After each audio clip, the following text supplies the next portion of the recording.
morning, sir. Good morning, Jeff. Good morning, Spencer. Morning, Great to be here.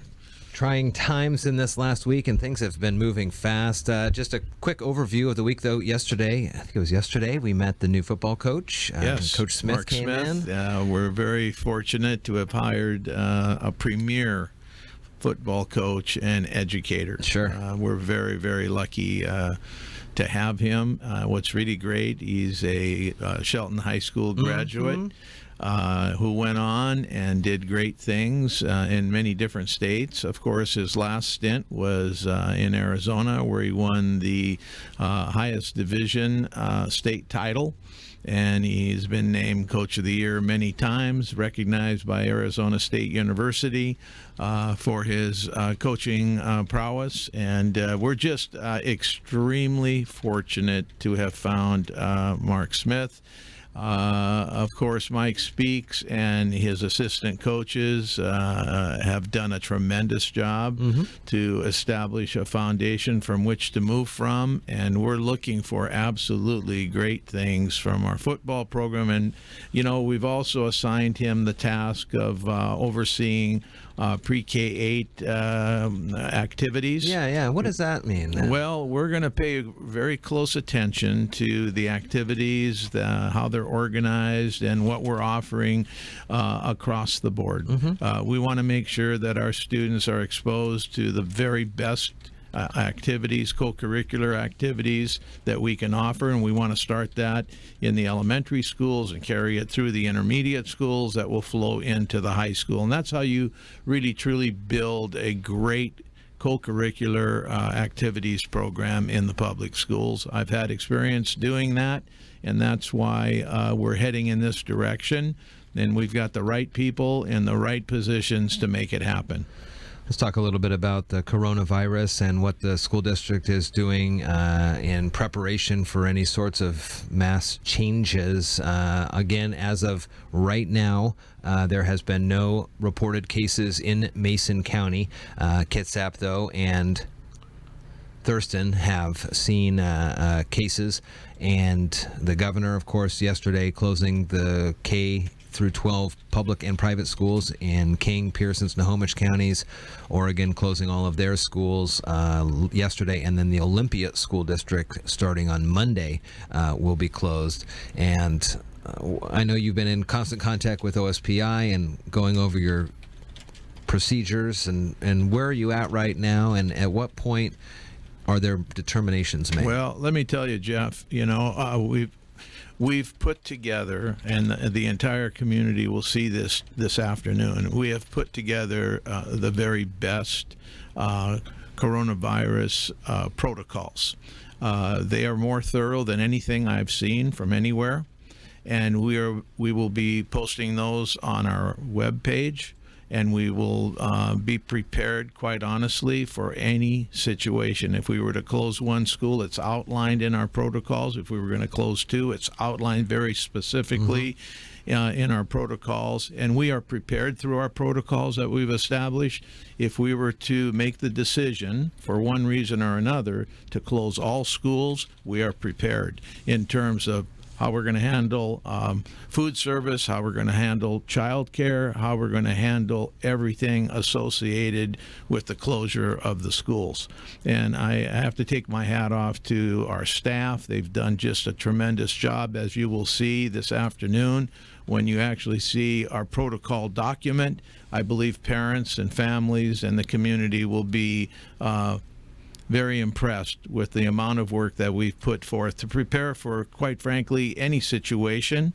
Of course, we're going to work closely with the state and with the health department, but there may come a time when the school board and I determine that, based on all factors, in terms of health and safety of staff, students, and our families, that we are going to take steps to ensure that that happens.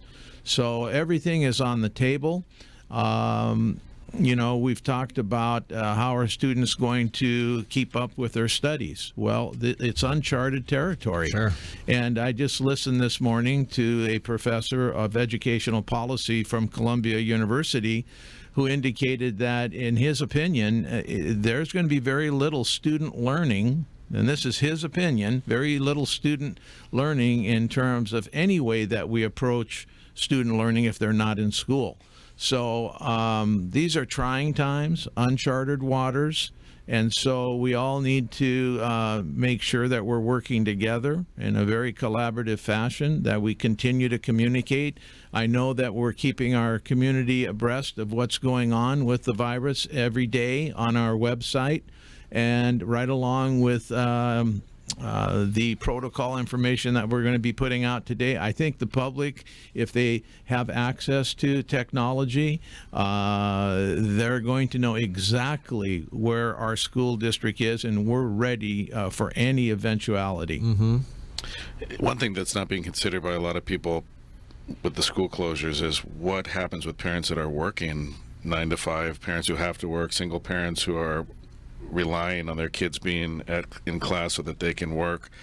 Perhaps that's another area of uncharted waters, isn't it? Absolutely. I mean, who's going to watch the kids? Who's going to teach them? Right. And we've discussed that situation, and it's difficult. Parents have to work, and that's one of the the downsides of closing the schools. But we've got to take each day and monitor it very closely and make adjustments as we move forward. But that's a huge issue that's affecting everybody across the country and around the world, for that matter. But constant communication, working together, sharing ideas, sharing concerns, and then coming up with the best possible solution. That's the way we're going to be approaching that issue and other issues associated with the coronavirus. Well, you'll be able to see that protocol guidelines come out this afternoon. This Again, afternoon. As you mentioned on your website, we'll make sure we share those links to that on our pages as well to get the information out there. And I guess, of course, this would be a school district decision unless the governor comes in and supersedes, as he did in those upper 3 counties. Absolutely. And we want to work together, obviously, with the state and OSPI and our health department. But there may come a time, though, where the school board and I, based on the evidence, decide that we need to do something above and beyond what we're doing right now. Sure. But we will work, again, with all those entities before we make any major type of decision. But like you said, Jeff, we don't have a case of the virus right now here in Shelton. So we're monitoring that very, very closely. Yeah. And I know the contingency plans are in place for extreme weather and snow delays and things like that. If this were to happen, if it were to be like in King County or those counties or in Oregon now with all the schools, there's no, they're not thinking that later in the summer, or is this going to be a wash, you think? I think we need to plan very carefully, not only for what's happening around us today, but looking down the road, because we don't know how long this virus is going to be around. But we do know that these things happen, and so we need to make plans for what we're dealing with today and what we might be dealing with in the future. Mm-hmm. No one can really predict where we'll be a year from now. We're hoping that we have this under control, but just the same, we have to have plans that deal with the problem. Well, I know that the schools within the Shelton School District currently are remained open, and they are working hard teaching the students and youth on proper hand washing techniques. And there's a lot of this before snack time, before lunch, after recess, and he's off the bus. There's a lot of those times now are being real focused in on sanitization. Absolutely, and our maintenance and operation department is doing extra cleaning every chance they get. And one of the things that sometimes people forget is our teachers are dealing with kids every single day. in these situations. And so, when we talk about the health and safety of our students, we also need to maintain the health and safety of our families and our teachers, our administrators. So we're on top of it, and as you'll see in the document that we're putting out this afternoon, I think people will be very satisfied with the work that's been done to this point. Dr. Alex Apostle, it is 8:21. Thank you so much. Thank you. Thank you, sir. Thank you, Spencer. Take a break. We'll be back after this.